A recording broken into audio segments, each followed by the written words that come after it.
আসসালামু আলাইকুম। ইরান এবং মার্কিন যুক্তরাষ্ট্র বা ইসরায়েল এই যুদ্ধের সবচেয়ে লেটেস্ট বা বমশেল একটা রিপোর্ট করেছে দি নিউ ইয়র্ক টাইমস। সেটা হলো যে, এবং এটা almost unthinkable for many of us in many ways, but এটা কতটা desperate situation to change the regime, this like Khamenei regime.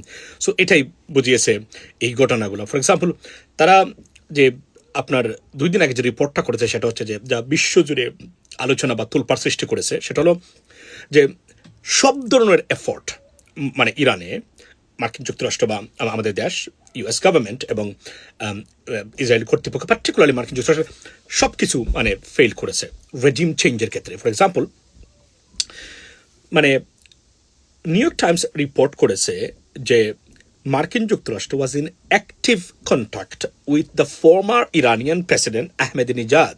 আপনারা জানেন, কঠোরবাদী একজন, বিশেষ করে ওয়েস্টার্ন, অ্যান্টি ওয়েস্টার্ন, মানে আপনার রেটরিকের জন্য বিখ্যাত ছিলেন সেই আপনার আহমেদিনেজাদ, সাবেক ইরানিয়ান প্রেসিডেন্ট, যিনি খুবই, আপনি জানেন, একজন প্রফেসর এবং গরিব, মানে একজন সময় মানে উনি জুতা সেলাই করতেন, মানে তার সততা এবং সীমাহীন একজন সৎ প্রেসিডেন্ট আনডাউটেবলি, বাট রাজনীতি অন্য জিনিস। সো উনাকে তারা চেষ্টা করেছিলেন ভেনিজুয়েলা স্টাইলে, ভেনিজুয়েলা যেমন মাদুরোকে তুলে নিয়ে এসে, এখন আপনার যে রড্রিগেজ, উনি যে মানে আপনার ভেনিজুয়েলা চালাচ্ছেন, যে স্টাইলটা মানে কেওস সৃষ্টি না করে গভর্নমেন্টই থাকলো, বা মেইন পার্সনটাকে মানে just they took it out, মানে এটা এই জন্য আহমেদিনেজাদ, আপনি জানেন, আহমেদিনেজাদ প্রেসিডেন্ট হওয়ার পরবর্তী সময়ে উনি যখন চলে গেলেন, তখন থেকেই উনার কিন্তু মানে খামিনি, মানে আয়াতুল্লাহ খামিনি সরকার বা রেজিম, তাদের সাথে মারাত্মক ধরনের সংকট উনার তৈরি হয়েছিল। উনি নানান ধরনের বক্তব্য দিয়ে আসছিলেন বিভিন্নভাবে ইসরায়েলি গভর্নমেন্ট, এবং আপনার একসময় উনি বলেছিলেন যে ইসরায়েলি সরকারকে, মানে ইসরায়েলি দেশটাকে মানে পৃথিবীর মানচিত্র থেকে মুছে ফেলার জন্য এই ব্যক্তি হচ্ছে আহমেদিনেজাদ, যিনি এটা বলেছিলেন। উনাকে পর্যন্ত চেষ্টা করা হয়েছে যে মানে আপনার কমিউনি রেজিমকে বাদ দিয়ে উনাকে ইরানের মানে অন্তর্বর্তীকালীন মানে লিডার বা সরকার প্রধান হিসাবে দায়িত্ব দেওয়ার জন্য, যে কারণে আহমেদিনেজাদ কিন্তু হাঙ্গেরি সফর করেছিলেন, যেটা নিয়ে প্রশ্ন উঠেছে, because Hungarian government was very close to the Israeli government. So এটাতে তারা they smell something out of it, যে হয়তোবা এই কারণেই উনি গেছিলেন, যদিও এই মানে আপনার প্রচেষ্টাটাও ফেল করেছে ইরানে। নাও দেখার বিষয় ইরানে আসলে কি হচ্ছে বা কি হতে যাচ্ছে।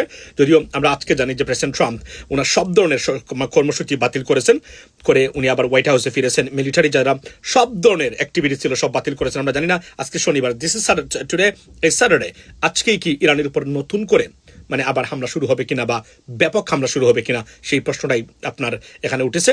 যদিও মানে যে আপনার ইরানের যে নতুন যে আধুনিক সমাজ বা তরুণ প্রজন্ম, জেন জি যাকে আমরা বলি, তারা আসলে যেমন আহমেদিনেজাদ বা আয়াতুল্লাহ খামেনি কোনো সরকারের পক্ষেই তারা এই ধরনের সরকারই তারা এখন আপাতত চাচ্ছে না। যদিও এই জন্য রাস্তাতে প্রোটেস্ট বা সীমাহীন যে কেওস, এটা আর হওয়ার সম্ভাবনাটা অলমোস্ট জিরো বলতেই পারেন, যেটা এক্সপেক্টেড মানে before the war starts, but এটা হয় নাই, লেডিস এন্ড জেন্টলম্যান। সো এটাই হলো সবচেয়ে লেটেস্ট এবং বমশেল একটা রিপোর্ট, যে কোনো মানে United States government, I mean, honestly speaking, hasn't left a single stone untouched to change the regime in Iran, but everything look like এখন পর্যন্ত failed.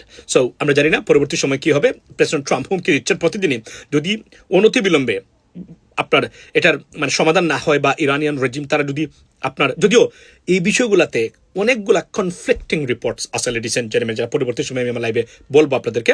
বাট এখন পর্যন্ত সবচেয়ে গুরুত্বপূর্ণ এবং বমশেল রিপোর্ট হচ্ছে ইরান নিয়ে, যে আহমেদিনেজাদকে মানে ইরানের অন্তর্বর্তীকালীন সরকারের প্রধান বা সরকার প্রদান করার যে আপ্রাণ চেষ্টা করেছেন মার্কিন ইউএস গভর্নমেন্ট, বাট সফার বোঝা যাচ্ছে যে ইটস ফেইল্ড। বা যদি এখন, কেননা মানে রেজা আহমেদ পাহলাবি, যাকে প্রেসিডেন্ট ট্রাম্প মনেই করেন না যে ইরানকে নেতৃত্ব দেওয়ার মতো 1% যোগ্যতা তার আছে, বা ইরানিয়ানরা কখনো তাকে মেনে নিবে, এর জন্যই they were looking for an alternative, and they found Ahmadinejad was the right person in regards to this alternative head of state of the government. Ladies and gentleman, that's what it is. ভালো থাকবেন। আসসালামু আলাইকুম।